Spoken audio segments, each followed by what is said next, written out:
Ok, so stay បងប្អូនទាំងអស់គ្នាស្វាគមន៍មកកាន់ channel របស់ខ្ញុំថ្ងៃនេះសូមបង្ហាញបងប្អូនអំពីរបៀប set នៅកំណត់នៅ auto hold លើរថយន្ត Mazda EC6 តែយើងប្រើប្រាស់ auto hold វាមិនអូខេ auto hold គឺយើងវាមួយយ៉ាងដែរវាមានសារៈសំខាន់យ៉ាងដែរនៅពេលយើងជាប់ stop អីទៅយើងអត់ចាំបាច់ចុច pay ឬក៏ដាក់ N ទេយើងគ្រាន់តែជន់ទៅលើ frank ឲ្យជាប់ទៅវានឹង hold ឡាននឹងមកកន្លែងមកគឺ auto hold ហ្នឹងចឹងចង់ទៅមុខវិញគឺយើងគ្រាន់តែចុចទៅលើ gear តិចទៅគឺនឹងទៅមុខខ្លួនឯងហើយចឹងឥឡូវខ្ញុំកំពុងតែឈរនៅលើ D បងប្អូនឃើញហើយឥឡូវកំពុងស្ទះផ្លូវចឹងហើយចាំមើលខ្ញុំនៅពេលឡានជាប់ stop ខ្ញុំនឹងចុច auto hold បងប្អូនគ្នាមើល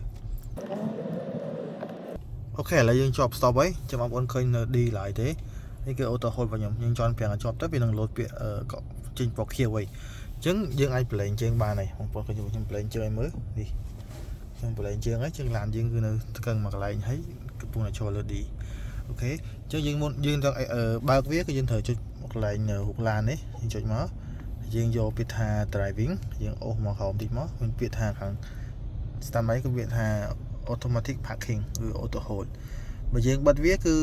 នៅពេលយើងឈប់ stop មើលឈប់កន្លែងណាមួយទៅយើងជន់ frank ទៅវាអត់ load ទេ